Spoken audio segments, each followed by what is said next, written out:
Chapter 1. Chang Shides' defense against his charges. Author, Changshi SB Crew. Since this is an inquiry hearing, the accused should at least be permitted to respond to the charges. I, the defendant Chang Shide, hereby submit the following defense against the accusations leveled against me. 1. The perils of commerce abroad. This point requires no elaboration. 2. On the matter of integration with local society. Throughout the Ming Dynasty, merchants who ventured far afield often indulged in certain pleasures along the way. Even those who traded in the unsavory reaches of the northern steppes dallied with Mongolian women whose yurts reeked to high heaven the moment their garments fell. Hence certain colorful nicknames that circulated among trading circles. Given these precedents, we who serve as the window through which our enterprise presents itself to the outside world, the very bridge connecting us to native society, were we to adopt the celibate airs of Buddhist monks, refusing all integration with the locals or conformity to their customs, we would only invite isolation and even outright rejection. Consider my actions. I purchased several girls, provided them with food and clothing, gave them gainful employment and exposure to advanced culture, and through them gained valuable insight into the actual lifestyles and habits of the local populace. As for whatever mutually consensual activities may have transpired along the way, even the locals consider such matters perfectly normal. Comrade Wen, on the other hand, clung to his Puritan mask of pristine virtue, only to invite malicious speculation about his preferences. Is that what serves our fellow transmigrators' interests? Learn from this, comrades. Learn. 3. On the subject of women and our own people. Though we number 500, it should be obvious that when the day comes for us to venture among the common folk, to understand their thoughts and habits, to spread our gospel, will we not require our own people, whom we can trust absolutely? I submit that this is plainly a matter of immense benefit to the great cause of transmigration. Furthermore, comrades, do not forget, in this era, as masters exercising absolute control over their persons, our possession of them actually works to their benefit. It signals that they have earned their master's trust and established a foundation for advancement at his side. I invite everyone to recall that decadent feudal harem fantasy, dream of the Red Chamber, the maids in that novel scheme, and plot endlessly for the slightest chance to seduce their masters. Is this not a fine example of healthy, ambitious young women showing admirable initiative? Thus, on the one hand, this demonstrates their trust in us. Bricks fly. You mean you, not us. And on the other, it demonstrates our trust in them. Bricks continue flying. You mean you, not us. For defense regarding the use of public funds. I acknowledge the accusation that I used public funds to purchase these girls, but I must clarify certain objective circumstances. 4.1. When I departed for Lizhu, I left my point coupons and the vast majority of my personal silver behind in Lingao, untouched. Apart from a dozen or so taels of loose silver for petty expenses, I carried only the public funds that Comrade Wen and I jointly managed. Under these circumstances, our residence, our food, our clothing, all depended upon these public funds. But I can assure you that every expenditure, including the money spent on the girls, followed proper usage protocols and reimbursement procedures. Bricks fly. Words are cheap.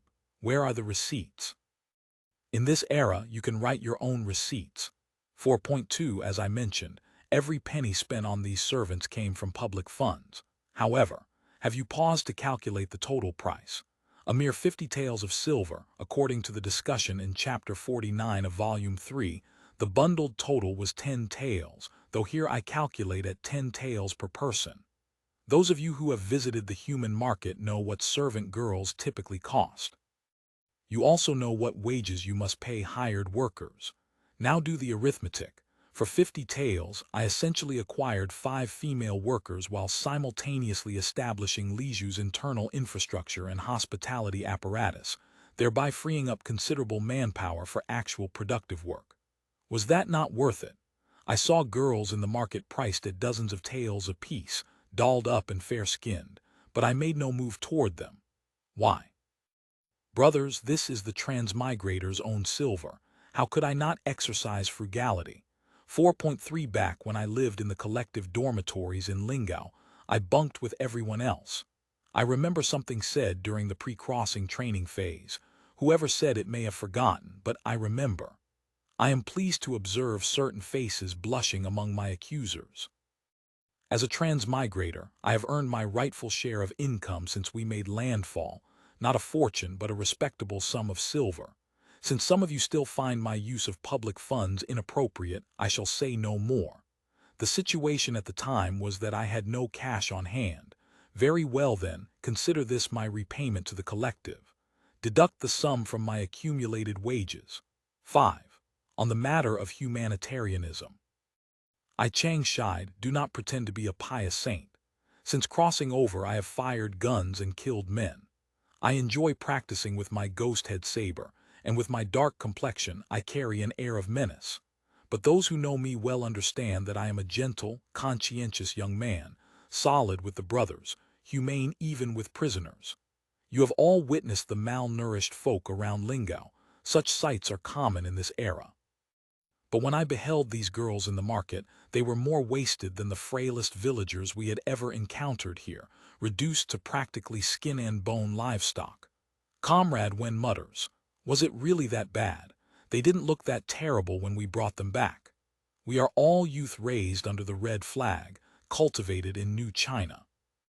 When we witness women beaten near death beneath the whips of wicked slave masters, and when we consider that our purpose in coming here, beyond liberating ourselves, is to save the suffering masses still struggling under the evils of feudal society.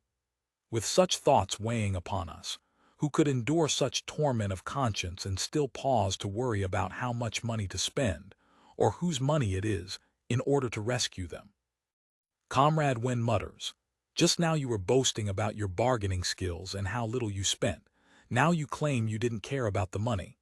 I simply could not bear to abandon them, so I used the money to purchase their freedom from the traffickers. By the time we brought them to the doorstep of the Liju office, one had already fainted from hunger, truly a sight to move the hardest heart to tears." Comrade Wen mutters, "And there come the tears.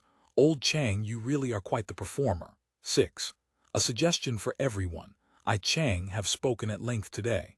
On one hand, when I acted previously, circumstances were urgent and I was stationed in a remote outpost with no opportunity to report in advance. Thus I have now laid out the full sequence of events for everyone. With this understanding, I trust there will be no further criticism directed my way.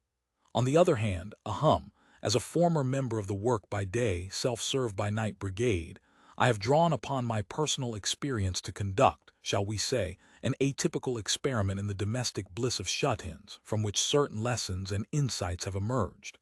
I share these with everyone now. In the future, they may prove useful. I, Chang Shide, rest my defense.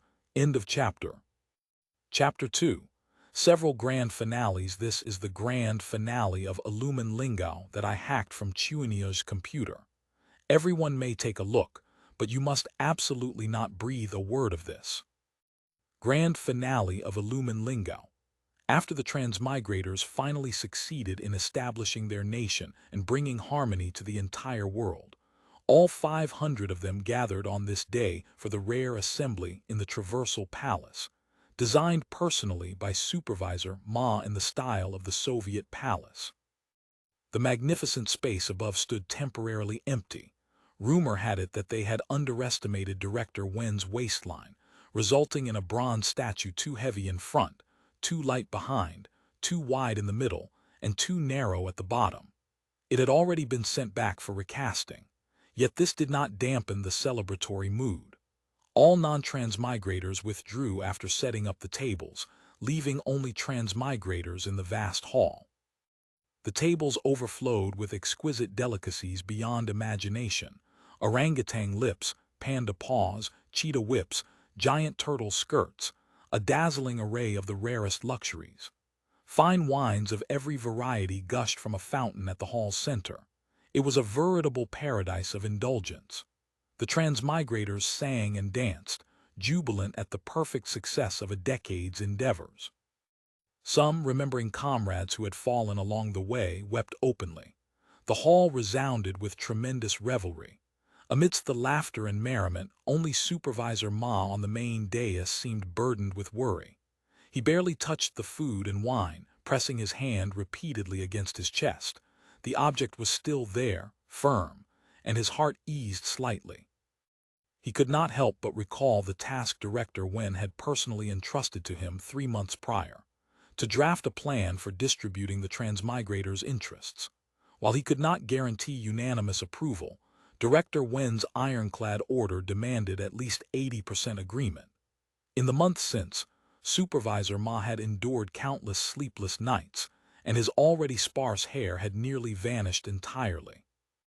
Whether the proposal nestled in his breast pocket, the fruit of his painstaking efforts, would gain approval, he truly had no idea.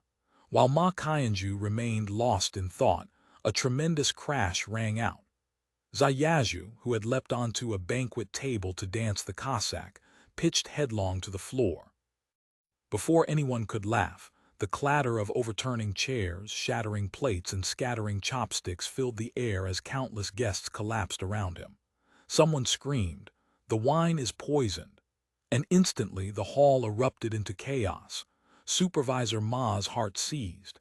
He immediately channeled his true qi, activating the Sunflower Manual. Yet the moment he drew upon his power, his organs and meridians felt as if knives were twisting through them, and a jet of purple blood burst from his lips. The poison was fearsome indeed. In the space of a single breath he surveyed the hall. Not a single person remained standing. Except that to Supervisor Ma's left, one man still stood with arms clasped behind his back, proud and utterly unmoved. "How can it be you?" The man did not answer. He pressed his hand against the corner of the table, and with a mechanical whirring, the floor of the great hall slowly split apart, revealing a bottomless pit beneath. As the floor retracted, tables, chairs, and the corpses of the transmigrators tumbled into the abyss. Supervisor Ma's internal power ran deep. He suppressed the poison before it could reach his heart's core. He could still sit upright in his chair, though utterly immobile. Thinking of how the entire traversal enterprise now fell into this man's hands, he spat out hatefully. "I planted countless agents around you, Director Wen. How could you possibly accomplish something of this magnitude? I shall die with my eyes unclosed." Director Wen let out a long, resonant laugh. Reaching beneath his chin, he peeled away a thin mask of human skin, revealing a different face beneath, a rarely seen plump countenance. The fat man snarled, "Director Wen and I have never appeared at the same time. Did none of you superior beings ever notice?" Ma Qianju's face turned ashen, and another spray of fresh blood erupted from his mouth. Watching the floor retreating beneath his feet, his consciousness dimming, he could only cry out, "So be it, so be it. To die in the Pit King's pit is at least a fitting end." Gazing upon the empty hall, the fat man let out a blood-chilling cackle.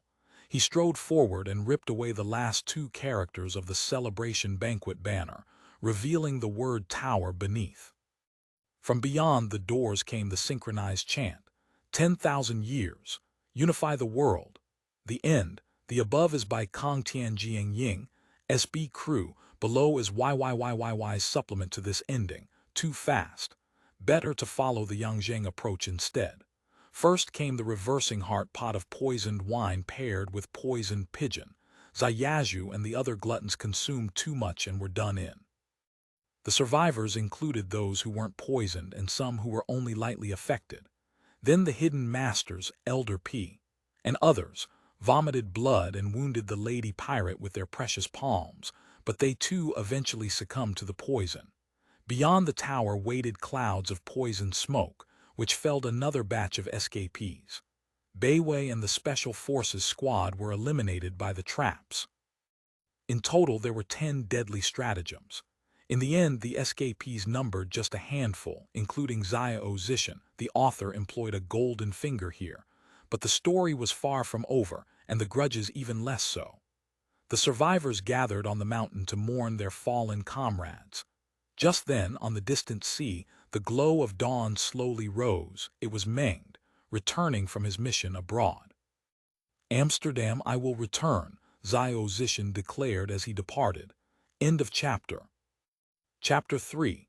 Zhang Yingchens Fanfiction on the New Daoism. The following pieces were all written by Daoism, cameo character, Zhang Yingchen from the Longkong Forum, founder of the Lingao New Daoism concept.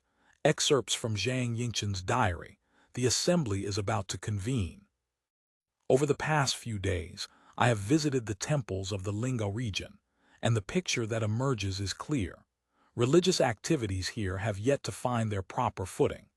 The clergy of both Daoism and Buddhism occupy extremely low status locally, and these religious personnel themselves scarcely possess the qualifications of proper clergy. Beyond chanting precious scrolls, they fundamentally lack the training of true religious professionals.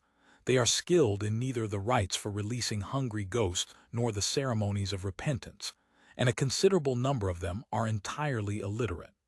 The poor quality of Taoist and Buddhist clergy has granted Lingao's folk religions enormous room to flourish. Likewise, it has given the Jesuits tremendous growth prospects. After meeting with the Lingao monastery and that rector Wu, I am convinced that if the Lingao Church develops without any counterbalance, it will ultimately attain the status of state religion under the transmigrators regime. Yet most of our fellow transmigrators seem not to realize what a state religion truly entails. Yes, at present our traversal collective remains an elite shaped by atheism, and the Lingao Church, constrained by the Religious Affairs Office, cannot compete with us on any level. However, in this 17th century, where neither universal education nor materialist thought has yet taken root, the Church will doubtless wield far broader influence than our educational efforts. We transmigrators may be immune to their supernatural claptrap, but what of our descendants, our subjects? Clearly, we will not employ Marxist-Leninist materialism or any industrial society theory to shape the majority of them. In fact, judging by the behavior of the soy sauce faction that dominated the Made Revolution, they will not concern themselves with this matter in the slightest. It is foreseeable that within a few decades, the Lingao Church will become a force of considerable weight in society, and after the transmigrators grow old, its influence will expand further still, perhaps even reversing course to consume the transmigrators' regime itself. I believe we need a counterweight to balance this monster we ourselves have created to prevent its monopoly. Perhaps this is precisely the mission heaven has bestowed upon me. In modern times, we observe the Quanjin and Zhengyi sects, standard models of immortal-seeking Taoism. But if we trace back to the earliest celestial masters and the Taping Way, paying close attention to the Taping Jing and the Zhang commentary, we find that primitive Taoism was not particularly interested in the various arts for attaining immortality. The Zhang commentary, for example, characterized the breathing exercises, Daoism, spirit preservation and visualization techniques practiced by contemporary Fangxi as false arts, and labeled sex sacrificing to ghosts and spirits as false paths. What the Zhang commentary advocated instead was keeping precepts as the path to approach the Tao. Yet the celestial masters soon merged with the ghost worship practices of Bashu, absorbing vast quantities of talismanic magic and other elements they had originally opposed. Such carrying the red flag while opposing the red flag, religious evolution occurred similarly in various medieval sects. Consider Christianity, which, influenced by Roman pagan belief, began incorporating European folk deities as saints. Or Islam in South and Central Asia, which preserved the spirit worship traditions of shamanism. Or Indian Buddhism, which upon entering China combined with Taoist philosophy to produce Chan Buddhism, famous for its iconoclastic tradition of reviling the Buddha and cursing the patriarchs. Even our own religious affairs offices Father Bai and Rector Wu, when spreading Christianity, find they must accommodate the customs of the great Ming. That doctrine becomes distorted upon contact with alien civilizations is an inevitable problem in missionary work. Though we of the Lingao collective possess knowledge and historical experience far surpassing this era, this issue cannot be avoided. Yet Lingao's thought is destined to replace old thought. Lingao's religion is destined to replace old religion, whether Roman Catholicism, Orthodoxy, Buddhism, or traditional Daoism. All will inevitably be supplanted. This is a great war of ideology, admitting no room for tenderness or modest yielding. Throughout history, ordinary administrative measures have proven unable to eliminate old religions. Only when a people completely convert to a new religion do they thoroughly break with the old. That is to say, only religion can eliminate religion. The task of our Taoist council is not to completely annihilate the old sects, but rather, by approaching believers, uniting believers and mobilizing believers, to thoroughly isolate the old temple masters, monastery heads, and Taoist and Buddhist officials. We must completely shatter old religious models and systems and establish new sects obedient to us transmigrators. Excerpted from Chairman Zhang Yingchens, Summary of Speech at the Religious Affairs Office New Year Symposium. Father Mateo Rixai always firmly believed that this ancient land bore traces of our Lord's salvation. Regrettably, when Father Alvaro Semedo participated in excavating and translating the sacred church stele erected by a Tang Dynasty emperor 1,000 years ago for our Lord Jesus, namely the Nestorian stele of China, Father Rixai was no longer alive to share in this holy relic that our Lord Jesus, through the hands of the separated brethren, had left in this empire. Nevertheless, I believe the Almighty Lord had already, in his own way, granted revelation to the ancient sages of China. It is merely that the followers of Pythagoras in India, the Jesuits once believed Indian Buddhism and Hinduism were offshoots of Greek Pythagorean mysteries, with their fallacies and the poisonous views of heresy, contaminated the gospel of the Lord. This caused the Confucian philosophers to gradually lose the lofty ideals of their forebears, and the damage wrought by Pythagorean doctrines upon another school of inspired philosophers proved almost irreparable, transforming scholars who should have dwelt in the rose garden of supreme bliss into alchemists and idolaters reminiscent of the Gnostics. The erudite elders of Lingao, when speaking of the present state of the old empire, generally consider the northern Tartars to be civilization's greatest enemies. They invoke Attila the Hun and the Tartar dynasty served by the Venetian Marco Polo, expressing grief over the destruction of ancient imperial civilization by nomadic peoples. As a group of exiled descendants of the former dynasty's nobility, the Yuan dynasty is unforgivable. But to me, a foreign priest, the Tartars' most unforgivable crime is that they poisoned the two paths of salvation once belonging to the Chinese with the harmful thoughts of Pythagoras' Indian followers.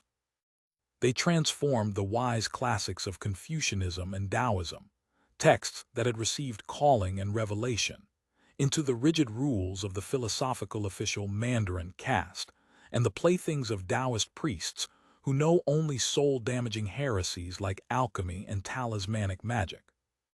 But the salvation of our Lord Christ enabled their most excellent leaders, at the very moment when barbarous pagans had nearly destroyed the most luminous and glorious aspect of this nation, to guide the finest people, like that prophet in Exodus, to a new Jerusalem. There they preserved my Lord's salvation, along with their most glorious morals, traditions, knowledge, and dignity.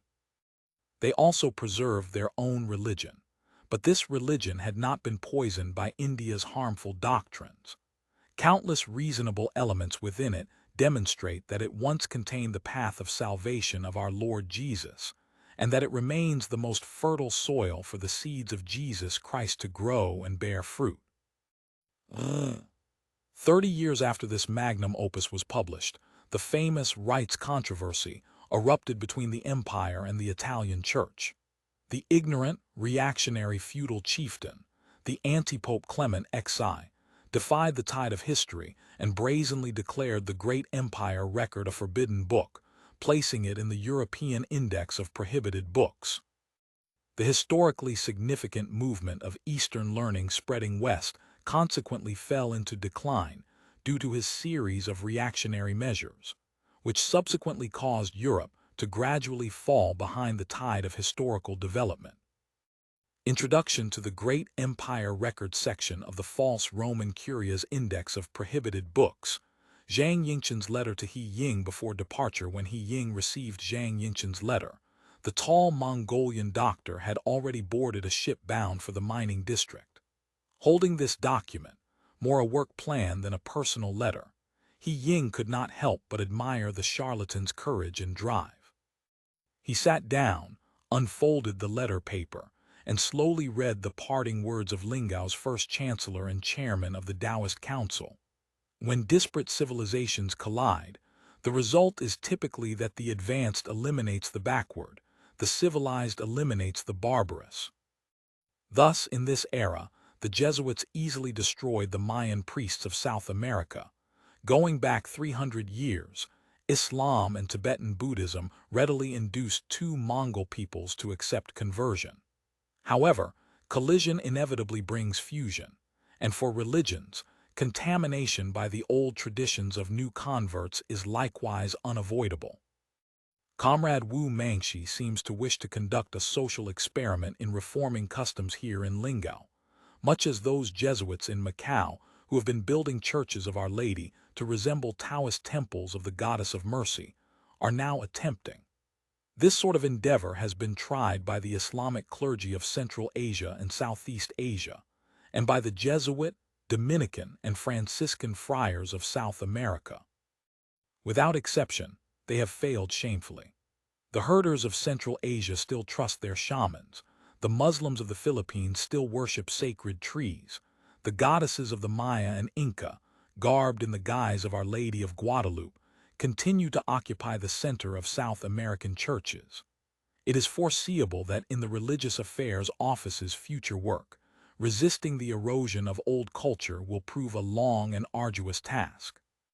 Therefore, conversion, changing beliefs, reforming customs, these can only be preliminary work. As Matteo Ricks observed, this only cuts away some of the brambles from the thorny wasteland. Only by reshaping the very soil in which old society and old culture survive can we truly achieve our purpose. The ultimate goal of transforming faith is transforming civilization, that is, converting medieval agricultural civilization into modern industrial civilization. I hope that I and my successors will always remember this, and never stupidly fall into some enclosed, regressive fetish of dogmatism. The medieval opiate of religion for the masses is beneficial to us in the short term. But in the long run, we must abandon the Catholic approach. We must convert the short-term investment of sheep herding into sustained, long-term investment. The Church should shoulder educational duties. Beyond ideological education instilled through religious forms, basic education is the paramount priority of our work. The tedious dispute over the translation of Lord of Heaven, the dispute over heaven and hell, the dispute over whether the Tai Yi, Hundun, Taiji, Li, and the Lord of Heaven are the same. These were nothing more than one set of European medieval philosophy and one set of Asian medieval philosophy fighting over orthodoxy and discursive authority. Our work is not to introduce a new opiate for easier rule, but to serve as a catalyst for the transformation from old society to new. We are not creating mere new wine in old bottles, replacing old gods with new gods, but rather using the hands of new gods to gradually erode the very foundation of divine authority. The secularization and simplification of religion is a sign of social progress in the 17th century. We must guide this new tide, not pile on elaborate new rituals after overthrowing the old ones, and certainly not engage in meaningless nonsense like transforming nature worship into machine worship. In my lifetime, I fear I must make some accommodation with the faiths of the old world. The Lingao monastery may give birth to various cults of the 17th century. Our Taoist council may witness the emergence of a radical, restorationist true Lord Advent faction, or a Taoist version of the Golden Dawn. But we must firmly grasp educational work. Only a thoroughly secularized, civilized world can cut off the specter of the medieval at its root. At this moment, let us not imitate the prefect of Jiazhou, whose sodden blue shirt would prove unbecoming indeed. Let us instead emulate that sage of Wenchuan and cry out, "Pour me a cup of farewell wine," as we embark upon the adventure that belongs to me and to all of you. Wish me fair winds, old friend. End of chapter. Extra 4. The gun dealer plan. The following account draws upon recent conversations with several transmigrators, augmented by reasonable speculation and publicly available facts. Given the extensive cuts made to related plot points in the physical edition, we have every reason to believe this story will never become official canon. A word of warning to all readers: do not attempt to replicate any actions described herein. No country's law enforcement should be treated lightly. Part 1. The Las Vegas meeting. Old timeline, early 21st century. A standard room at the Luxor Hotel, Las Vegas. Shinaoran extracted a liquor box from a brown paper bag and surveyed the 5 men gathered in the hotel room.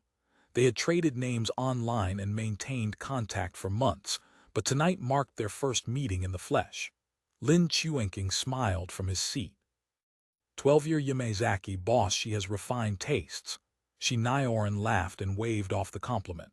Please, none of that boss talk. It wasn't expensive, just something with decent character. He drew the bottle from its box, cracked the seal, and poured 2 fingers for each man. Raising his glass, he waited until everyone followed suit.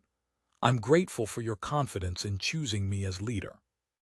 I'll say only this: I will give everything I have to our great endeavor. Cheers. After several rounds, the group loosened and conversation flowed more freely. Joe Wiesen tore a strip of American beef jerky, chewed thoughtfully, and spoke. I'll say what I've been saying all along. Equipping 1,000 people. There's no way a handful of us can buy enough by walking into gun stores. Even purchasing a dozen at a time will attract notice. Silence settled over the room. Of all of them, Joe Wiesen possessed the largest firearms collection. Over the years, every dollar not spent on dating had gone toward weapons. When it came to gun knowledge, they all deferred to old Joe. As he had explained in their WeChat group, Americans owning 100 firearms wasn't unusual, but collectors typically acquired many types in small quantities, accumulated over decades. Investors might stockpile certain models for appreciation, but they focused on historically significant pieces with premium value. If they were to purchase common AKs and SKS rifles in bulk over a short period to meet their crossing needs, that would raise immediate alarms. Qian Shuiding considered this. If legal channels won't work, what about other channels? Every eye turned to Lin Chuanqing, who hastily waved his hands in protest. Brothers, it's not that I don't want to help. These waters run too deep, Lin Chuanqing elaborated. Over the years, he had heard countless stories and witnessed a few incidents firsthand, but reality bore little resemblance to what people imagined. He knew of street-level retailers, but warehouses stuffed with weapons like something from the movies simply didn't exist. Black market firearms came from 2 primary sources: theft and cheap smuggling. Stolen guns meant taking whatever was available. Supply was never guaranteed. Smuggled goods had no quality standards. You could only hope they fired without exploding in your hands. Street shootouts were about using a weapon once and discarding it to avoid leaving evidence. Gangsters didn't concern themselves with accuracy. So street retailers were out of the question. As for more organized sources, those were crime syndicates himself. Approaching them would be worse than walking into the sea. The way I see it, Qian Shuixi said, downing his whiskey in one motion, law-abiding citizens like us looking for underground channels is asking to die. Better to fly directly to Eastern Europe and buy by the crate. What, just show up with a suitcase full of cash? Chen Sijin asked skeptically. He doubted it could be that straightforward. Joe Wiesen shook his head. We're not part of that world, it's not so simple. He lifted his glass. In my view, there's only one viable path, what I've been advocating all along. We become gun dealers ourselves. Use the business to support our collection. Sell to others while building our own stockpile.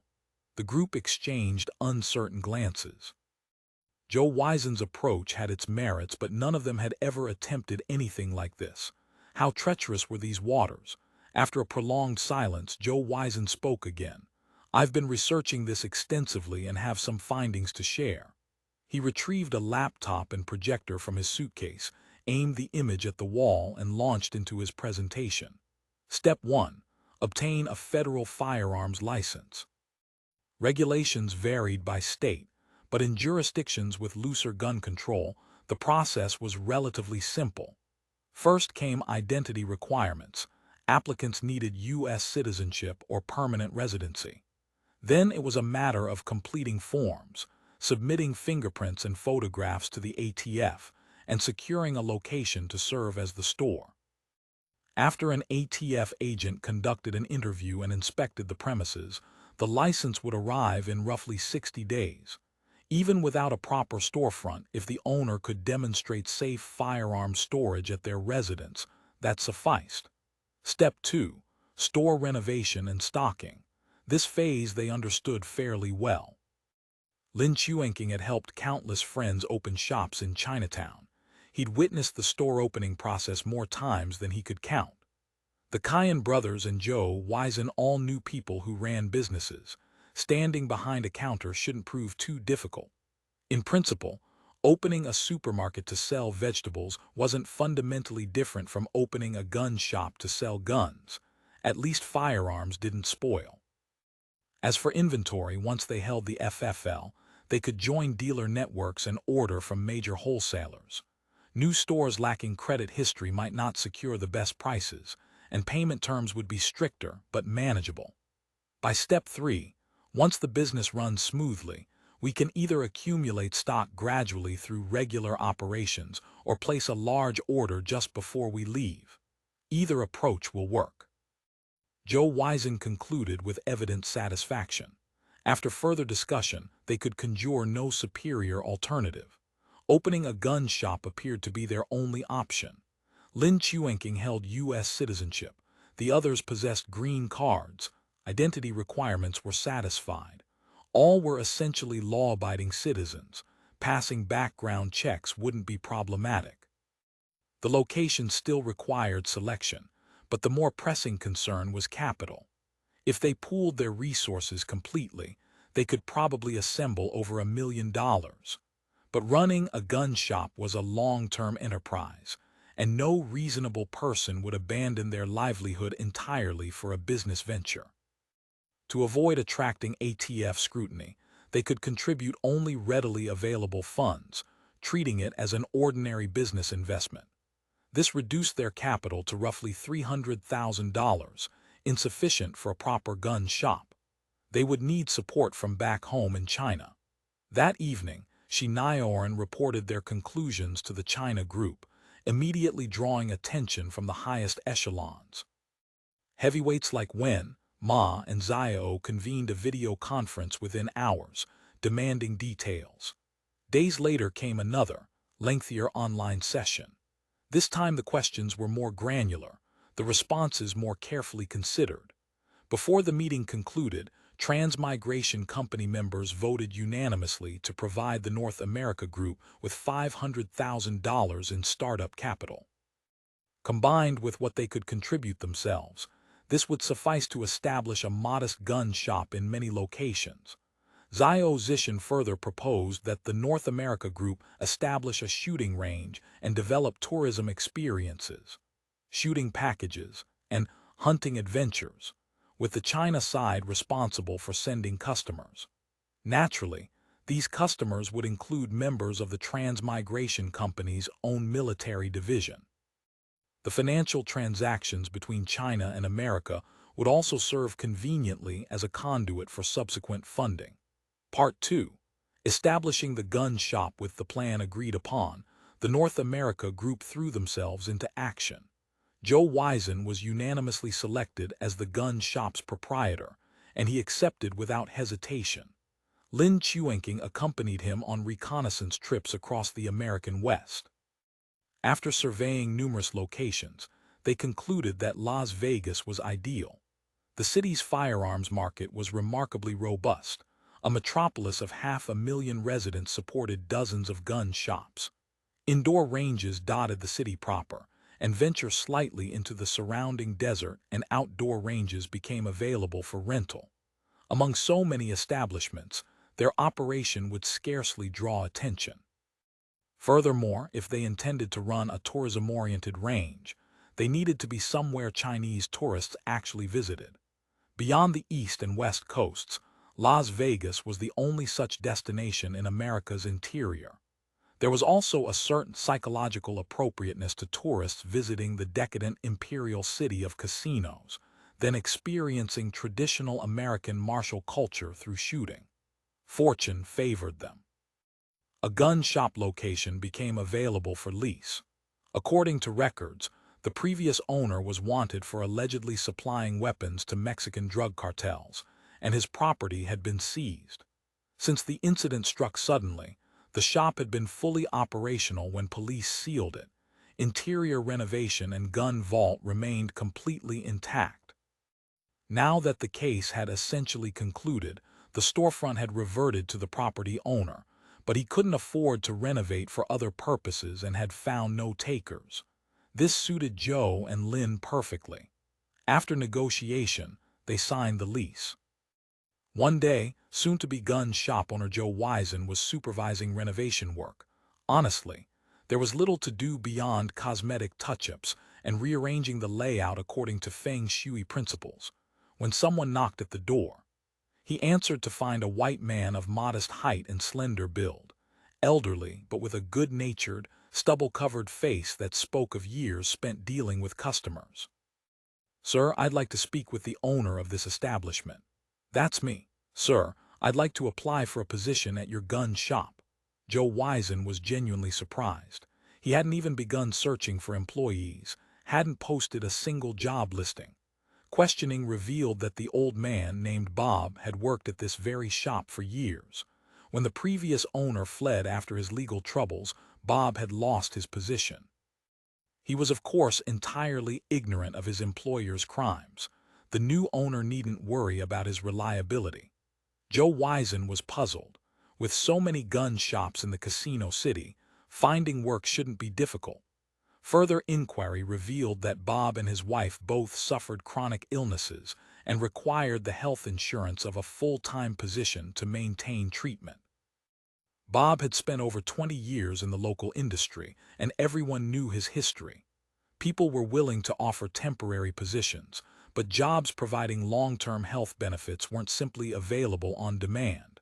When he heard the old shop had been leased again, and to a Chinese person, he'd come to try his luck. Joe Wisen saw the value in having a local expert.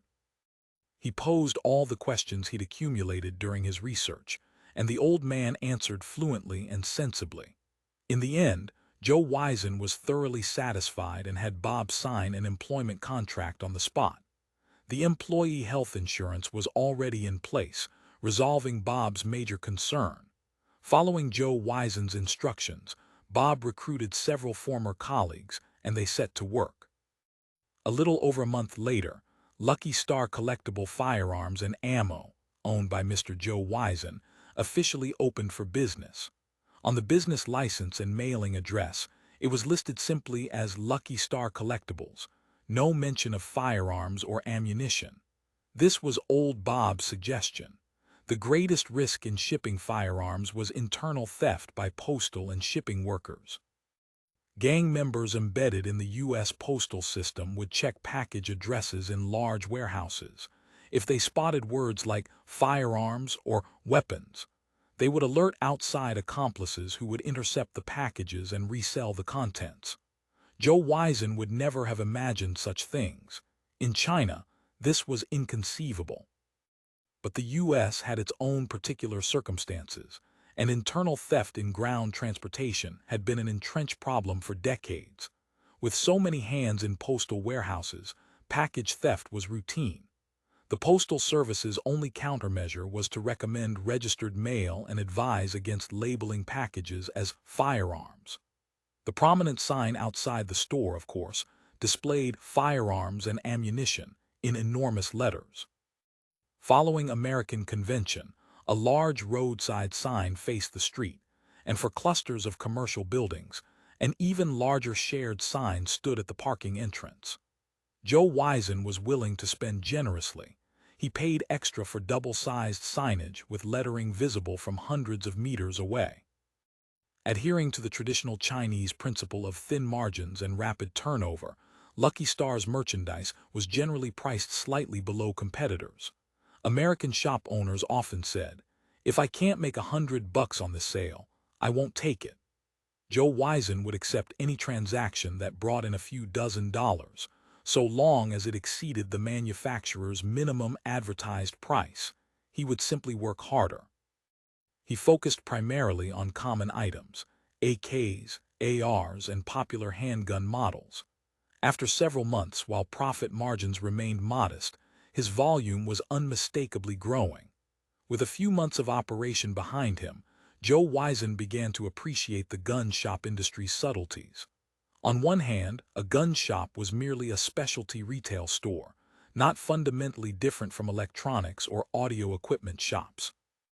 The same retail tedium applied: cleaning, organizing merchandise and shelves, taking inventory, while handling a parade of customers, most reasonable but always a few difficult ones. Some pretended expertise they didn't possess, constantly displaying unreliable knowledge before staff. Others were impossibly particular with all manner of peculiar requests. Many handled numerous firearms and purchased nothing. Thankfully, old Bob was there to manage situations, diffusing awkward moments with a few well-chosen words and typically leaving customers satisfied. Old Bob often told Joe Wizen, "Boss, relax. A gun shop is just a retail store."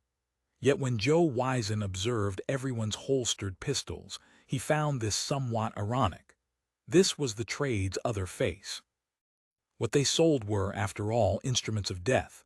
Beneath the friendly exterior, a vigilant heart must always remain alert.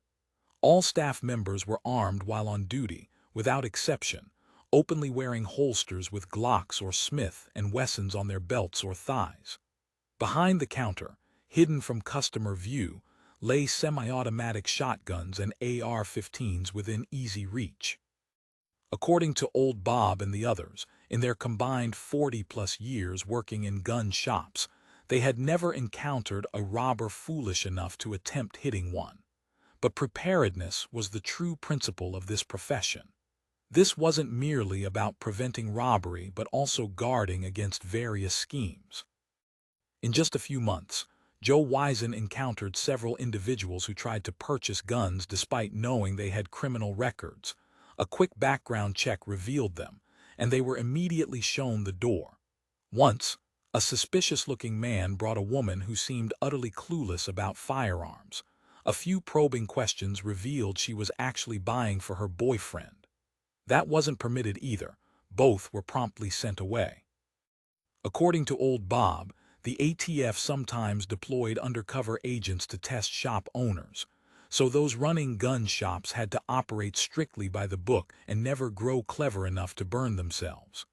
Of course, his former employer, who'd been supplying weapons to cartels, had been too deceptive. Who could have guessed?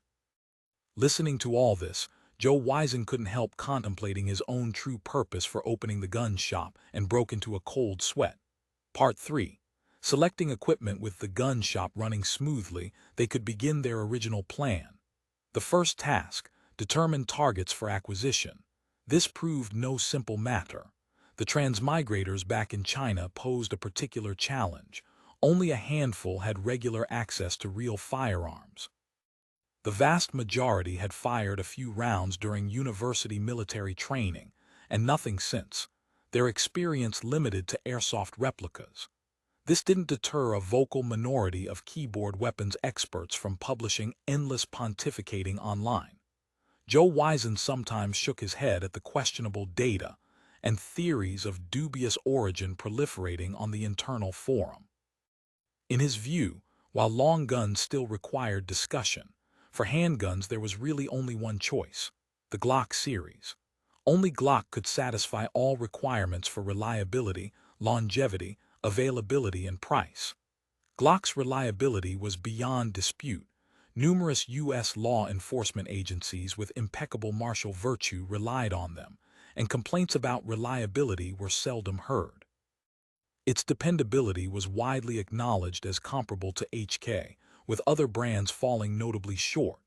Regarding longevity, Glock guaranteed over 10,000 rounds of service life, far exceeding what the China-based members could appreciate. Military firearms didn't require such extended lifespans. Several thousand rounds would suffice. But for their grand plan, this was a clear advantage. After crossing over, who knew how long it would take to climb the technological ladder high enough to manufacture Glocks, perhaps a century. A Glock that could be passed down through generations was excellent indeed. As for availability, no explanation was necessary. Glocks were ubiquitous. Manufacturers producing accessories and attachments for Glocks were equally everywhere. Joe Wisen judged from his own store's sales that ordering several dozen at once would present no difficulty, and once their volume increased, ordering 100 or 200 at a time should also prove feasible. Finally, regarding price, wholesale costs for various Glock models ranged from around $300 to just over $400, entirely within everyone's expectations. What he hadn't anticipated was the ferocity of the keyboard experts' verbal warfare. The forum accumulated various charges against Glocks. The absence of an external safety made them prone to accidental discharge. Poor ergonomics made them awkward to hold. They supposedly couldn't withstand Yellow River water. Plastic components would definitely crack in severe cold. The accusations were endless. Joe Wisen initially attempted patient responses, addressing each concern in turn, but eventually discovered that some people were simply contrarian echo chambers. There was also outright absurdity. Claims that Glock-fired casings couldn't be reloaded, that Glocks were so complex you couldn't reassemble them after disassembly, that failing to clean one for a year would seize the slide. All manner of bizarre assertions. He eventually abandoned efforts to persuade the forum masses, and instead focused on far more productive exchanges with leadership and military division corps members.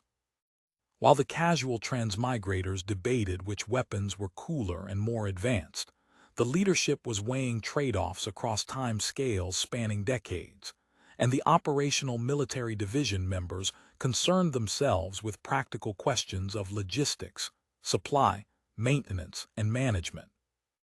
It was easy to imagine that, until the transmigrators established a powerful native army under their command, every transmigrator, regardless of gender or specialty, might need to bear arms.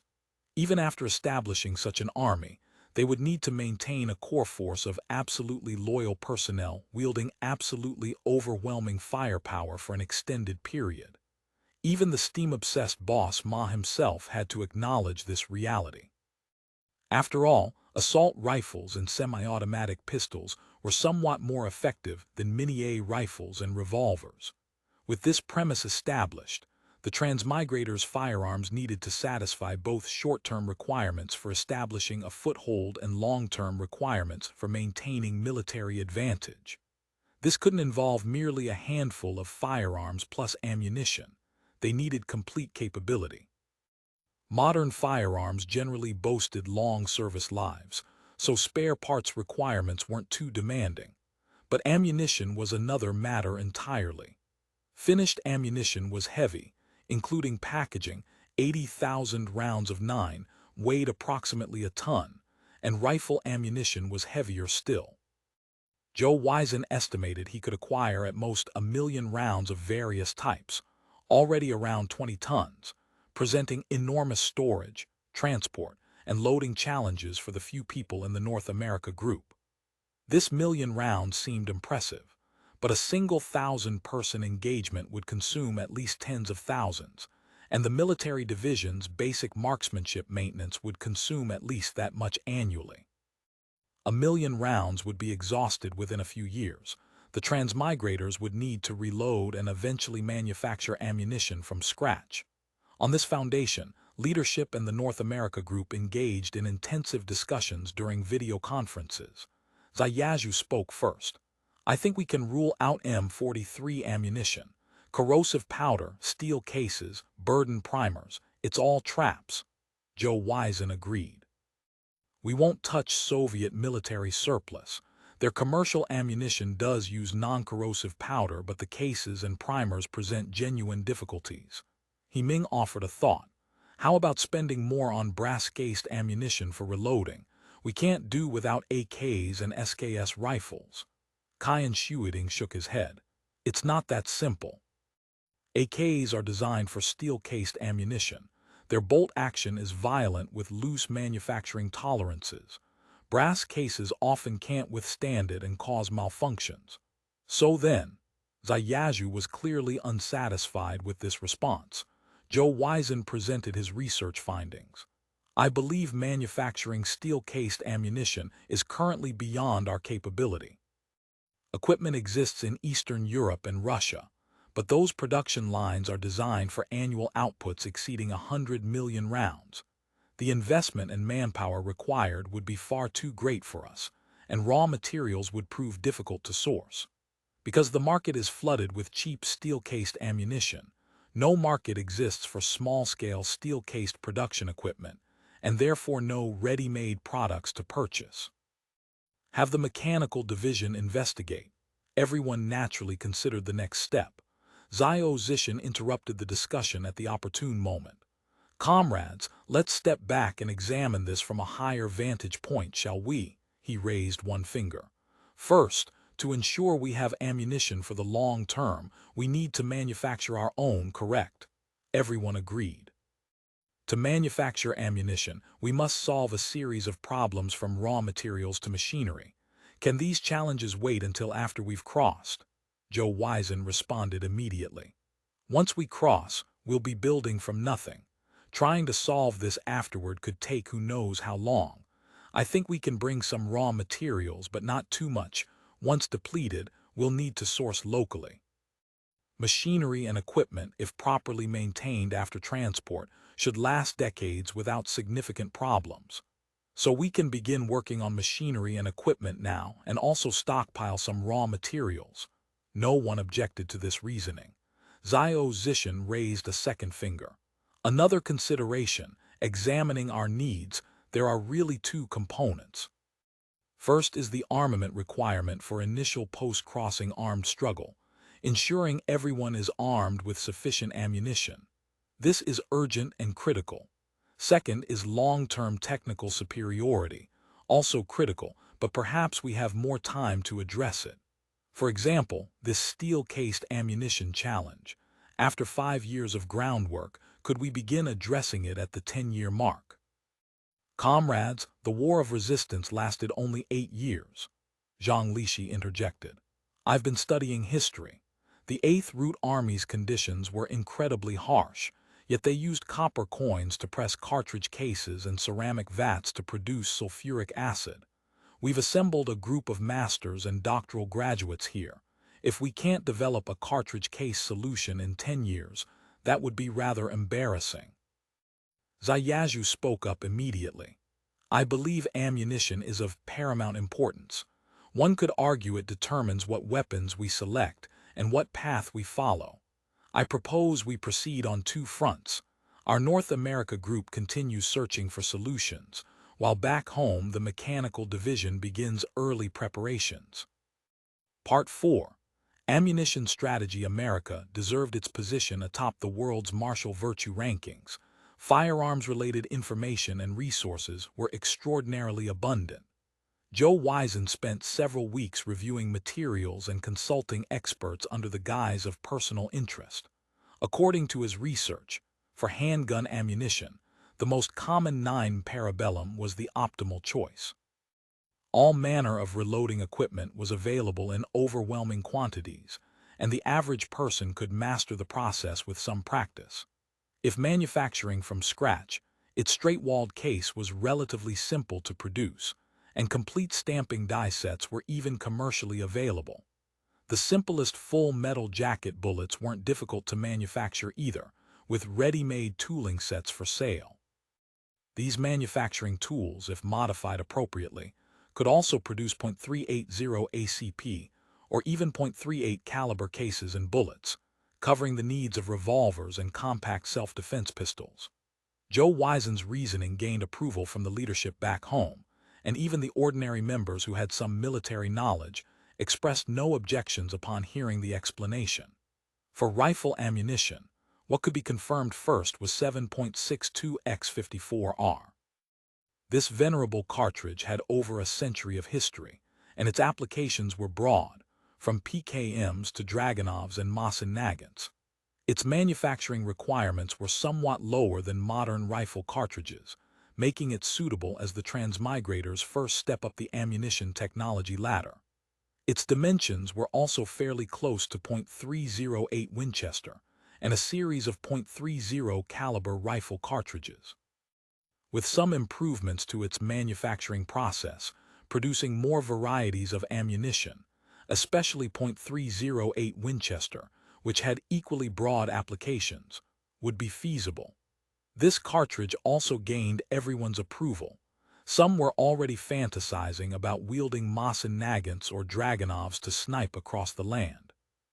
To this, Zhou Weizen suggested they start physical training early, especially upper body strength, so they could hold their aim steady longer. After 7.62x54R, Zhou Weizen recommended adding .22LR to the list. The .22LR, known in China as the 5.6mm sporting long round, was an equally ancient cartridge with similarly modest manufacturing requirements. Its cost was very low, making it suitable for entry-level or skill maintenance training. Many countries' militaries had historically used it for recruit marksmanship training. Its chamber pressure and recoil were also low, and compatible revolvers could be made quite compact, suitable for users with less physical strength. Of course, .22 LR ammunition's reliability was inherently inferior to 9 Parabellum. If one didn't pay attention to replacing old ammunition promptly, embarrassing misfires at critical moments were inevitable. Beyond training and self-defense, Accuri's .22 LR rifles were also suitable for hunting small game like rabbits and sparrows, useful for improving the transmigrator's diet. After this explanation, .22 LR was also accepted by everyone. With the easy decisions handled, what remained was the thorniest question: what cartridge would serve as the primary rifle ammunition?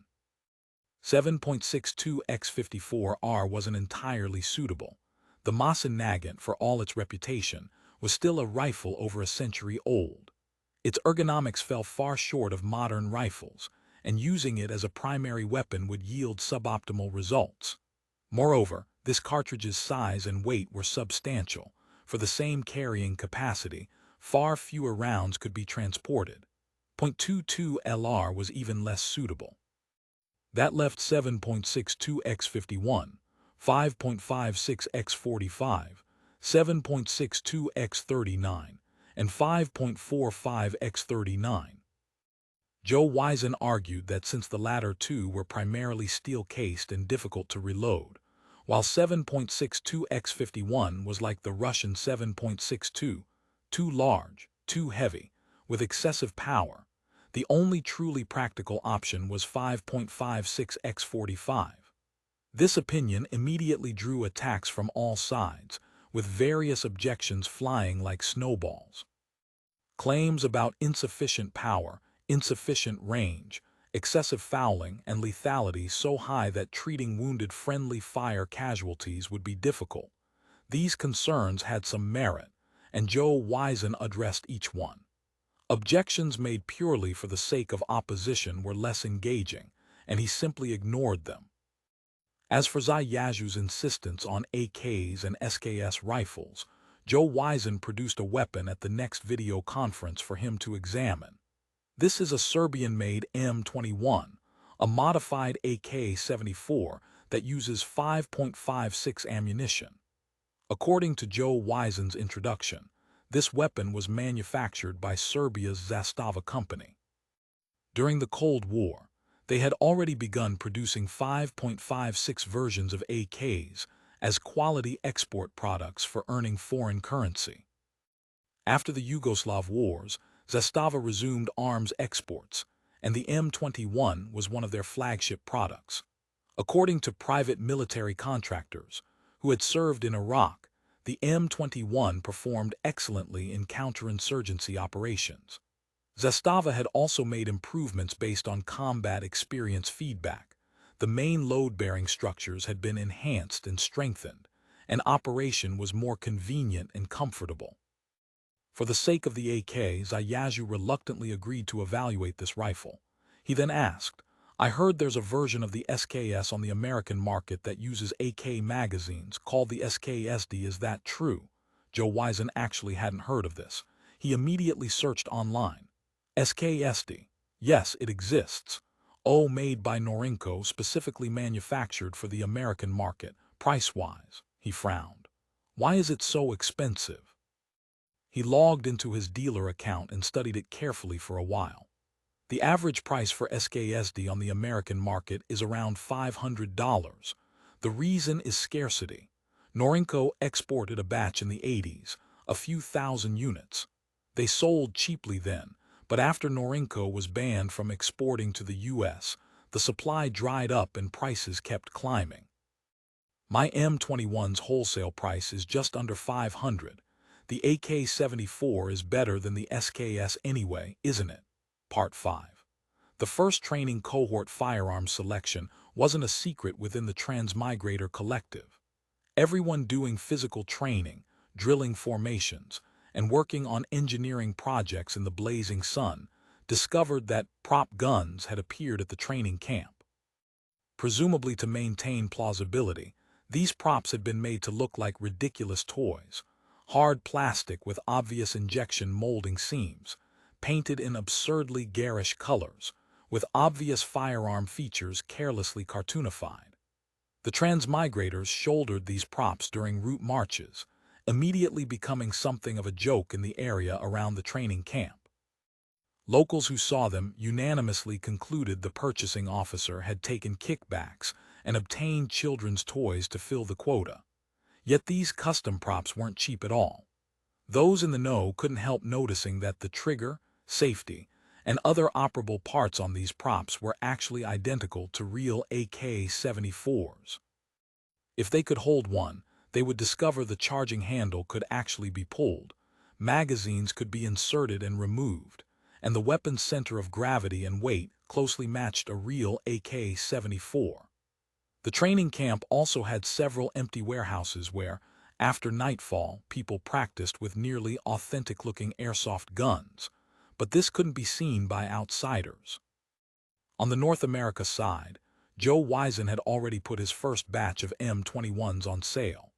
Honestly, with the ocean of cheap Russian and Eastern European military surplus ammunition and equally cheap surplus AKs available, ordinary enthusiasts were only willing to pay modest prices for original AKs. The M21, despite its quality and improved design, was decidedly uncompetitive on price. Joe Wisen's wholesale cost from importers approached $500, but retail prices above $600 found few buyers. After subtracting various costs, he made only a few dozen dollars per unit, truly earning just sweat equity. In comparison, original AKs could be acquired for under $300 and sold for $500, with far better margins and capital efficiency. Old Bob had told Joe Wisen that selling M21s wasn't profitable, but Joe Wisen, with his own agenda, said his conclusion was that they needed to order larger quantities directly from the factory to reduce costs through volume. Old Bob could only shrug and shake his head at this. According to decisions from countless meetings, the M21 would serve as the lower end of a high-low mix, issued to ordinary transmigrators. This group constituted the majority. They wouldn't normally carry long guns, only being mobilized to take up arms when needed. Therefore, the M21 quantities required were substantial, 400 or 500 minimum, 700 or 800 wasn't excessive. Given these users' training levels, their weapons should be semi-automatic. Inexperienced people on battlefields inevitably grew nervous. If issued full auto, a single trigger pull would empty the magazine. Accessories for these rifles would be limited to basic maintenance and disassembly tools, with only a minority receiving Russian-made optics.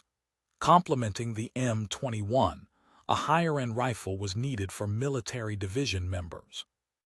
These weapons required reliability, full auto capability, high precision, and full accessories including optics, tactical flashlights, and bipods. Zhou Weizhen had ideas for this too, though he estimated Ziyazhu and company wouldn't approve of his choice. Sure enough, when he presented the weapon at the online meeting, Ziyazhu exploded. This is Taiwan's T-91. What garbage, I don't want it. It really was Taiwan's ordnance factory production, the T-91. More precisely, it was the civilian Wolf brand T-91 upper receiver they exported to America. Despite being civilian, it was actually slightly better equipped than their military-issue version. It was a piston-driven AR design, and its reliability had been proven through extensive abuse by American users. With good civilian ammunition, its 100-meter accuracy was around 2 MOA, quite acceptable. Zhou Weizhen planned to swap in a tactical handguard for easy accessory mounting. Most importantly, it was designed for full auto and could mate with any AR lower receiver. Converting to full auto on D-Day would only require swapping a part in the lower receiver. During this meeting, Zhou Weizhen deployed every argument at his disposal but couldn't persuade Ziyazhu. His points, proven reliability, good value, barrel swappable for higher precision, easy full auto conversion, failed to move him. From Zhou Weizhen's observation, Ziyazhu wasn't the only one with distaste for Taiwanese products. Finally, Director General Wen interceded. Whether it was a mule or a horse, they needed to test it for real. They would conduct live fire evaluations, letting facts and data speak. Everyone agreed. The North America group's shooting range was already on the agenda. When visitors from China arrived in batches to shoot in the Nevada desert, the quality of different weapons would become clear. They could finalize procurement decisions after reaching consensus. With rifle matters temporarily shelved, Zhou Weizhen refocused on confirmed priorities. Days later, he sent back a detailed Glock budget. It included 200 Glock 17s for the military division, 200 Glock 19s and 26s for other personnel's self-defense, plus matching holsters, spare magazines, luminous night sights, training equipment, spare parts and maintenance tools, estimated total under $300,000. By his estimate, adding roughly 109 revolvers and about 100 sample pistols of various types primarily for future reverse engineering studies would satisfy a 1,000-person organization's needs. When those back in China studied the budget, they discovered American firearms were genuinely cheap. Someone noticed subsequent sample pistol procurement plans, and minds began wandering. Who started it was unclear, but suggestion posts for firearms procurement suddenly exploded on the internal forum. Requested weapons ranged from James Bond's PPK to the supposedly excellent Desert Eagle. Zhou Weizhen had long since coordinated with leadership on this. Personal weapons were permitted, but with conditions. First, demonstrate proficiency with standard-issue weapons, Glocks and revolvers. Glock shooting was the primary evaluation, including slow fire and tactical shooting. Slow fire, 20 rounds, 200 points maximum, minimum 170 required. Tactical shooting, 50 rounds total, minimum 30 hits with at least 20 in primary scoring zones. Second, requested firearms had certain restrictions, principally common, reliable, safe, and economical. Reliability, safety, and economy were self-evident. Common meant the weapon should be readily available on the American civilian market, using commonly available calibers, preferably those already confirmed for transport and planned for future self-manufacture. For example, the original PPK used .32 ACP, which wasn't very common. PPKs could only be purchased in .380 ACP and .22 LR. Third, users bore full procurement costs, including the weapon itself and all tools, consumables, and spare parts required for extended service life. Non-standard calibers required stockpiling at least 3,000 rounds.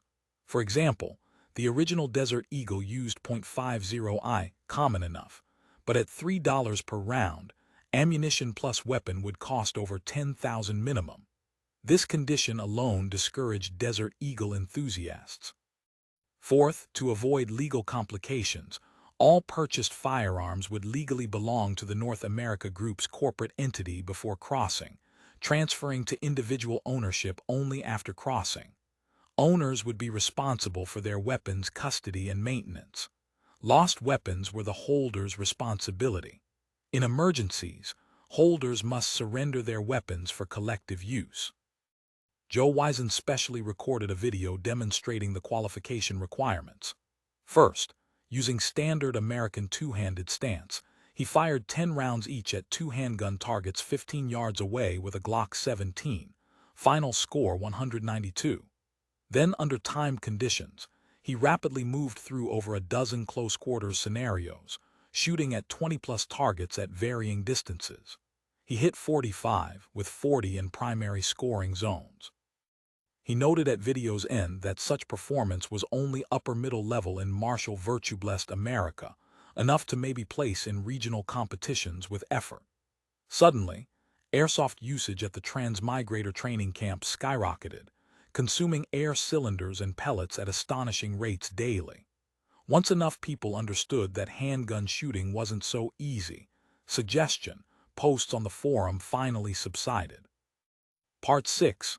The Nevada Range. It was called the Nevada Star Range, a piece of land the group had arranged to purchase in the desert. The old man who'd owned it had a terminal illness. He was selling desperately, and the price was right. Though technically still in the escrow and closing process, an agreement had been reached for the group to use it during this period. Along with the land came various accessories: 300 old steel targets, a Connex container converted to a range office, and 500 wooden target frames. The old man had run it as a members-only shooting club for gun enthusiasts, but the location was too remote and members too few to turn a profit. At first, the group had only thought to use the land as a shooting range, but after multiple planning meetings, it had become a multi-purpose training ground.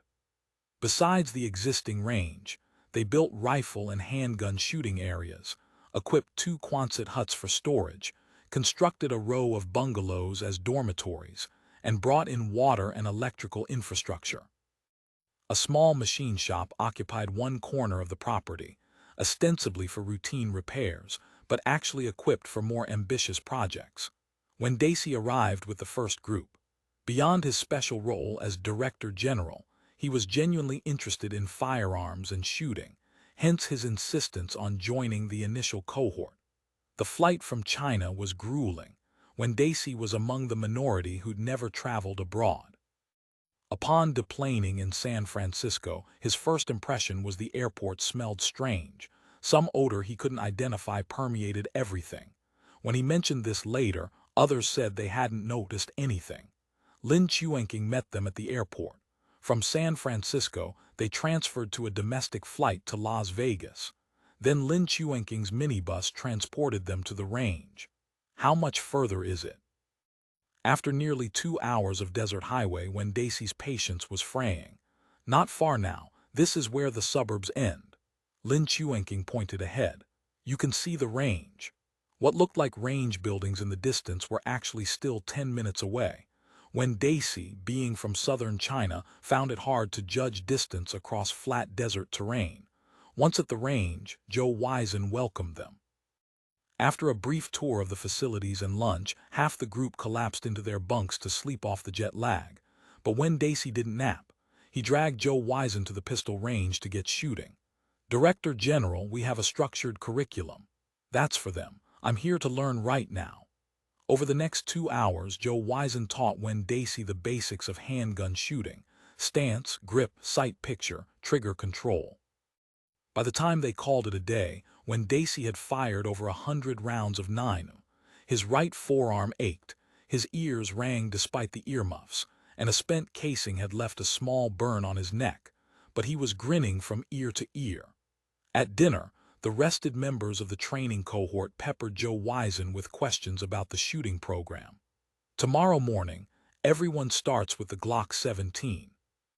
Afternoon, we move to the MP5 submachine gun. Day after tomorrow, rifles. Day 3 is tactical shooting. Day 4 is the evaluation. Those who pass can continue with intermediate curriculum. Those who don't stay with remedial basics. What rifles are we using? T91 and M21. We're also testing the SCAR-L and CZ805 this week. Day 1. Handguns. The next morning, under Joe Wizen's supervision, the training began in earnest. 15 transmigrators lined up at the pistol range, each with a Glock 17 and 10 loaded magazines. Most had never touched a real firearm before. First, safety. Joe Wizen walked down the line. Treat every weapon as if it's loaded. Never point at anything you don't intend to shoot. Keep your finger off the trigger until you're ready to fire. Know what's behind your target. He paused. These 4 rules are religious commandments. Violate them and you're off my range. The first hour was dry fire practice, no ammunition. Joe Wizen demonstrated the proper grip. Thumbs forward, fingers wrapped around the grip with the support hand covering the shooting hand. Americans call this the thumbs forward grip. It controls recoil better than conventional methods. One by one, he corrected their stances. Daoism kept leaning back, flinching in anticipation of recoil that hadn't yet occurred. You're fighting a battle that hasn't started yet, Joe Wizen told him. Relax forward into the gun. When live ammunition finally arrived, the results were mixed. Ming, who had served briefly in the PLA, shot competently from the start. Most others sprayed rounds across the target with inconsistent results. A few couldn't hit the target at all. Don't worry about the score yet, Joe Wizen reassured them. Handgun accuracy takes thousands of rounds to develop. Today we're just building foundations. By afternoon, everyone had fired at least 200 rounds. The brass-littered ground glittered in the desert sun. Several trainees nursed sore wrists. Tomorrow, your muscles will ache, Joe Wizen warned. That's normal. We'll do stretches in the morning. Day 2. Submachine guns. The MP5 felt familiar to anyone who'd played video games, but its real-world behavior surprised many trainees. It fires faster than you expect, explained Joe Wizen, demonstrating a 3-round burst. The casings ejected in a perfect arc. The key is controlling that muzzle. If you let it rise, your second and third rounds go into the sky. He set up a steel silhouette at 25 meters. Watch. He raised the MP5, fired a controlled burst, and 3 rapid clangs echoed. Now you try. The results were predictably chaotic.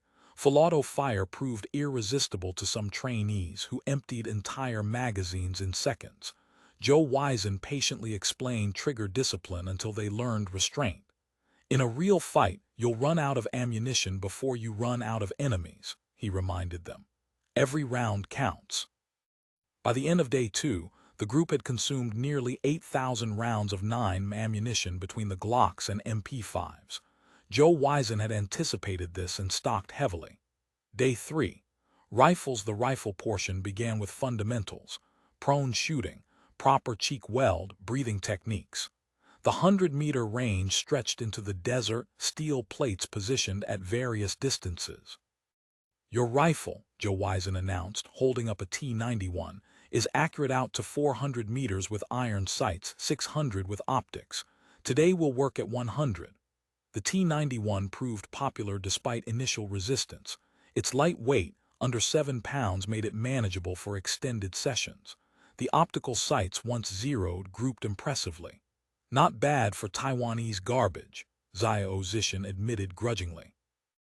The M21 drew different reactions.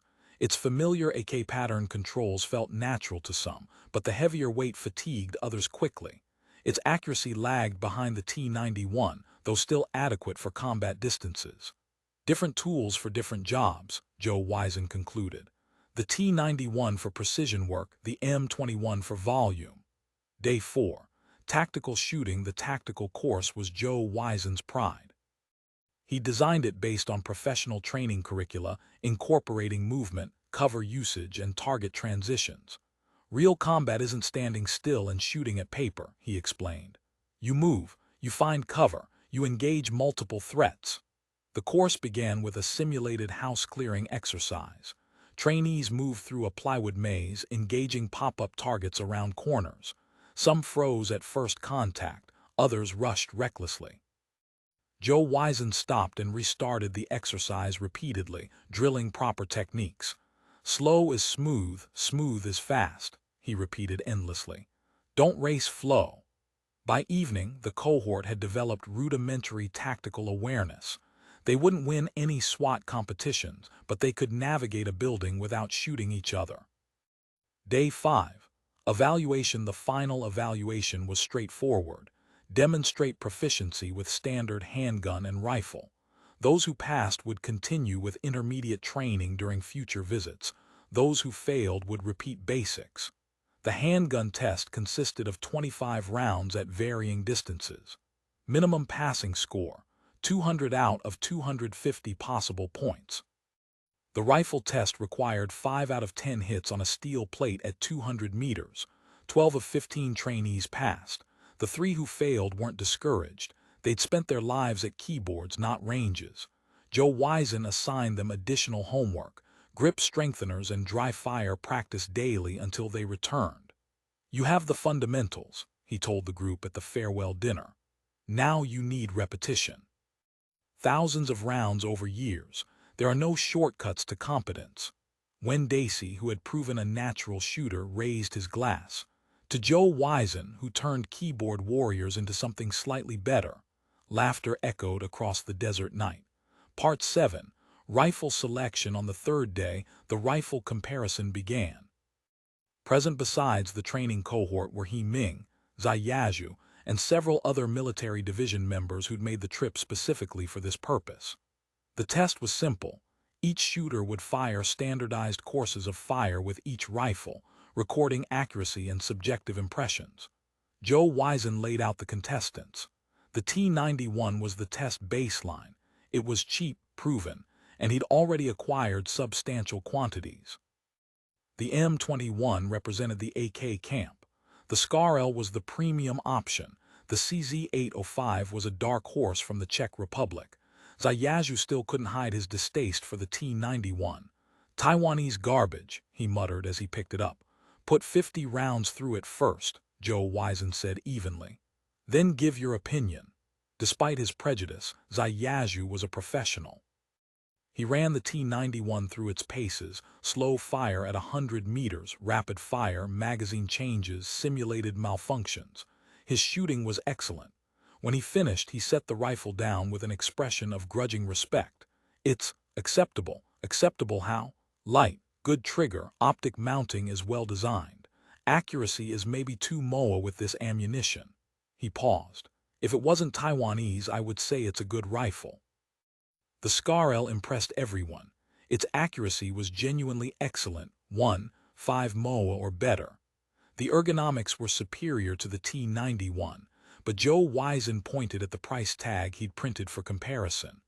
One SCAR-L upper costs as much as 4 T-91 uppers. We need rifles for several hundred people. The math doesn't work. The CZ-805 fell between the two. Better than the T-91 in some ways, worse in others, and not cheap enough to justify the differences. As for the M-21, it performed as expected. Zhang was happier with it on ideological grounds, but he couldn't deny the accuracy difference. For ordinary transmigrators who will shoot maybe once a year after we cross, the M-21 is fine, Zhou Weizen concluded. For the military division who will be our primary combat force, the T-91's accuracy and lightweight advantage matters. I propose we proceed with the dual-platform approach. After 2 more days of testing and discussion, the group reached consensus. The T-91, with heavy barrel conversion, would equip military division personnel. The M-21 would go to general transmigrators. The decision wasn't unanimous.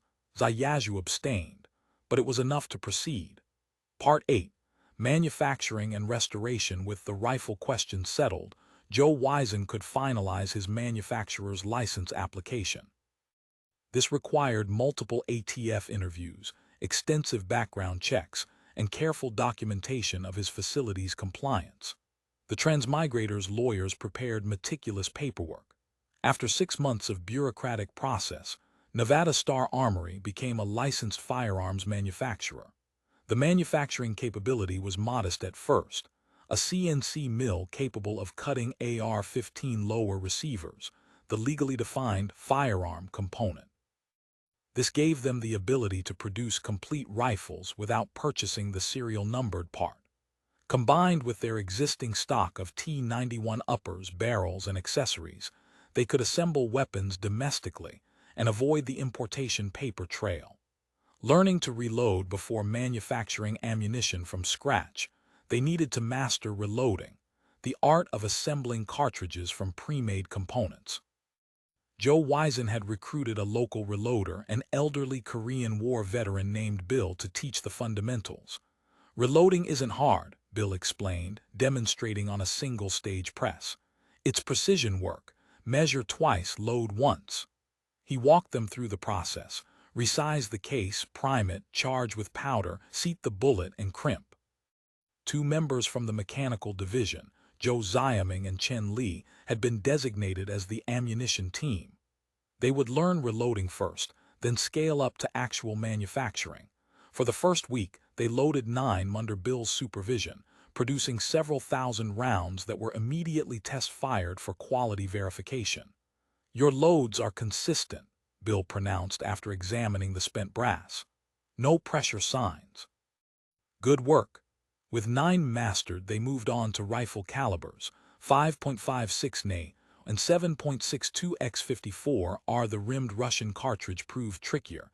Its rim required special shell holders and its long case demanded more careful powder measurement. 1 grain over maximum, and you've got a grenade instead of a rifle, Bill warned. Russian cartridges don't forgive mistakes.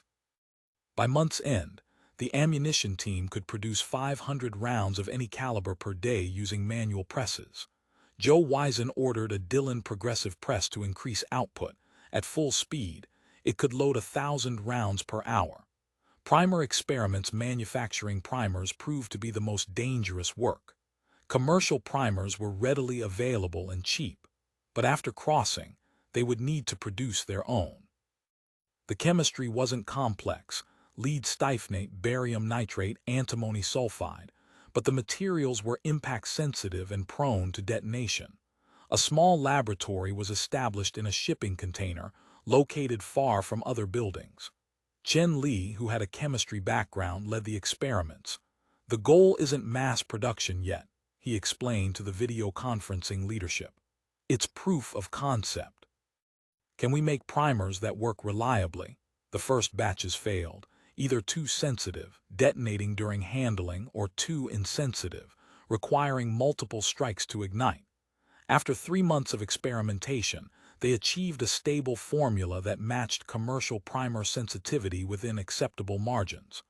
"We can do this," Chen Li reported. "Not in large quantities yet, but the process is proven."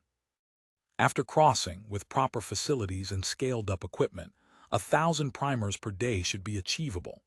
Machine gun restoration. More significant was the restoration project. Zhou Weizhen had located sources for deactivated military surplus machine guns, weapons that had been demilitarized for import and sale as display items. The SG-43, a Soviet design from World War II, was available in quantity. So were various PKM variants. These weapons had been duotted, deactivated to war trophy standards, through cuts to the receiver and barrel. 2 members of the mechanical division, Zhang and Liu Wei, arrived from China under cover as technical consultants for the armory business. Their actual purpose was restoring these machine guns to functionality.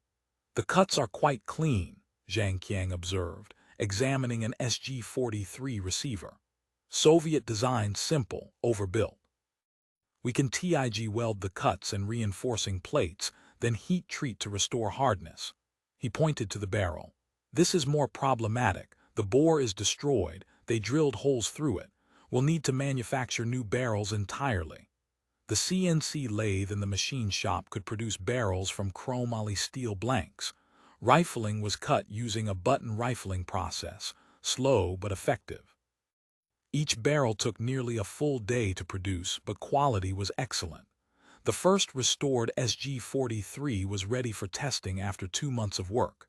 They set it up on the rifle range at dusk, with the target at 200 meters. Zhang loaded a belt of 50 rounds. "Fire in the hole," he called and pressed the trigger. The SG-43 roared to life, brass casings arcing through the air, the distinctive sound of a heavy machine gun echoing across the desert. The steel plates downrange rang with impacts. When the belt was expended, Zhang examined the weapon with a satisfied expression. "Functions perfectly. No jams, no feeding issues. The welds held." By the end of the year, they had 5 functional SG-43s and 3 PKMs. 2 of the SG-43s were modified for semi-automatic operation only, useful for training and maintaining legal plausibility. The rest remained select fire. "These aren't precision weapons," Daoism cautioned the leadership. "They're suppression tools, but in the 17th century, precision won't matter. Volume of fire will be overwhelming." Part 9.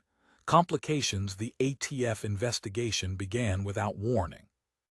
Daoism arrived at the shop one morning to find 2 agents waiting. "Mr. Zhou, I'm Special Agent Jackson. This is Agent Zhu." The senior agent, a weathered Caucasian man in his 50s, flashed his credentials. "We'd like to ask you some questions about your business partner." "Which partner?" "Lin Chuanking." Daoism kept his expression neutral. "Of course, please come in." The interview lasted 4 hours. Jackson's questions were pointed but professional. Why had Zhou entered business with Lin? What did he know of Lin's background? Had Lin ever discussed his past associations?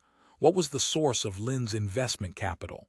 Daoism answered honestly about what he knew, which wasn't much. He'd met Lin through mutual acquaintances. Lin had capital and wanted a legitimate American business. Zhou needed a partner. The arrangement was straightforward. "Mr. Zhou, I'll be direct with you." Jackson leaned forward. "Mr. Lin came to our attention through Treasury Department inquiries. His financial history shows patterns consistent with money laundering. His previous associations in Hong Kong included individuals with triad connections." "I wasn't aware of that." "We believe you." Jackson's expression softened slightly. "You seem to be running a legitimate business, but your association with Mr. Lin creates problems, for us and for you." "What kind of problems?" "The kind that could result in your licenses being revoked." The threat was clear. Daoism asked what they wanted. "We have 2 options for you. First, you could cooperate with our investigation, report on Mr. Lin's activities, help us build a case. And the second option, end your business relationship with Mr. Lin entirely, buy out his stake, sever all connections." Daoism reported the conversation to the leadership in China that night. An emergency meeting convened. The options were debated. "Cooperating with federal investigation is too risky," Director General Wen concluded. "If they audit our accounts thoroughly, they'll find the capital flows from China. At best, that creates legal complications. At worst, it exposes the entire operation." "Buying out Lin is expensive," someone observed. "His stake is worth at least $400,000. We have the funds. The question is whether it's worth it." In the end, they chose the buyout. Lin Chuanking, informed of the situation, was surprisingly cooperative. He'd apparently been expecting something like this. "American law enforcement has long memories," he said philosophically. "Some old debts never really settle." The buyout was completed within a month. Lin took his $400,000 and departed for Macau. The business restructured. Daoism became sole proprietor. The shop relocated to smaller premises, and operations pivoted primarily to online sales and wholesale. The change actually benefited the operation in ways they hadn't anticipated. Operating primarily online reduced foot traffic and scrutiny. The wholesale focus meant larger transactions with fewer customers, and the manufacturing side continued undisturbed. The ATF's interest had been entirely in Lin Chuanqing, not in Zhou Weizen's armory business. Part 10. Final preparations. The Masan acquisition. The Masan Nagants arrived on a container ship at Long Beach. 720 rifles in 3 crates, Soviet military production from the 1930s through 1950s, packed in cosmoline and sitting forgotten in a Ukrainian warehouse until the importer arranged clearance and shipping. Zhou Weizen inspected them personally, spending 2 full days at the customs warehouse. The condition was mixed. Some rifles looked nearly unfired, their bores bright and rifling sharp. Others showed heavy wear from decades of military service. A few had cracked stocks or damaged metal, but even the worst specimens could be cannibalized for parts. At $60 each, we can afford to be selective, he reported to the leadership. I recommend we clean and test all 720, keep the best 500 for use, strip the rest for spare parts. The next question was who would clean them. Cosmoline, the heavy petroleum grease used for long-term storage, was notoriously difficult to remove. It required patience, heat, and mineral spirits. Zhou Weizen organized cleaning parties, where visiting transmigrators would spend an afternoon stripping rifles between shooting sessions. Think of it as homework, he told them. You'll be using these rifles someday. Better to know them intimately. He also acquired another batch, 500 rifles that had been contaminated during transport by leaking chemical drums on the same ship. The importer sold these at deep discount, barely $10 each. Most of the chemical contamination could be cleaned, though some rifles were badly pitted. Even those would cross with the group. They'd be better than nothing if needed. The 17th century doesn't have gun stores, Zhou Weizen reminded skeptics. A marginal rifle is infinitely better than no rifle at all. Training cohorts. The training program had processed 6 cohorts by then. Every 2 months, a group of 15 to 20 transmigrators arrived from China under various cover stories: corporate retreat, bachelor party, security training seminar. Each group spent 10 days at the range, beginning with basic handgun instruction and progressing through rifles, shotguns, and tactical scenarios. The second cohort included several female transmigrators, which prompted Zhou Weizen to adjust his curriculum. Some of the women struggled with the Glock 17's grip size and recoil. This is a common issue, he explained. We'll issue you Glock 19s or 26s, smaller frames, same reliability. Some of you might prefer the .380 subcompact models. He was secretly pleased when several women outshot their male counterparts. Ego gets in the way, he told his assistant. Women listen to instruction. Men think they already know. The third cohort included military division corps members, the people who would form the transmigrators' primary combat force. Their training was significantly more intensive. Night shooting, stress drills, team movement, vehicle tactics. Zayazhu arrived with this group and spent the entire 10 days pushing himself to exhaustion. The T-91 is acceptable, he finally admitted on the last day. I still don't like Taiwan, but the rifle is good. Zhou Weizen wisely said nothing. The 4th and 5th cohorts focused on specialty training, designated marksmen with accurized rifles, heavy weapons operators with the restored machine guns, and medical personnel learning to treat gunshot wounds. The 6th cohort was primarily leadership, department heads and section chiefs who needed at least basic proficiency. The curriculum expanded as Zhou Weizen and his assistants gained experience. By the final cohort, the training included basic handgun qualification, Glock, revolver rifle qualification, T-91, M21, tactical movement and cover usage, team coordination and communication, night operations with flashlights and night sights, medical response to gunshot wounds, weapon maintenance and field repairs, basic reloading of ammunition. Final inventory. By the final count, the North America group had accumulated handguns: 200 Glock 17 military division issue, 200 Glock 1926 general personnel issue, 50 various revolvers, .38 Special and .357 Magnum, 30 sample pistols for reverse engineering studies, 12 suppressed .22 LR pistols, special operations, submachine guns, 20 MP5 military division, 10 Uzi surplus, acquired at auction rifles, 600 M21, semi-automatic general issue, 150 T91 military division issue, heavy barrel optics, 720 Mosin Nagant mixed condition, including 500 chemical damaged, 50 accurized hunting rifles, .308 and .3006, various sample rifles for reverse engineering shotguns, 100 Remington 870 12-gauge, assorted barrel lengths, 50 surplus military shotguns, machine guns, 5 SG-43 3 semi-auto, 2 select fire, 3 PKM restored, 10 Bren guns surplus, parts condition ammunition, 400,000 rounds 9 Parabellum, 300,000 rounds 5.56 x 45 NA, 200,000 rounds 7.62 x 54 R,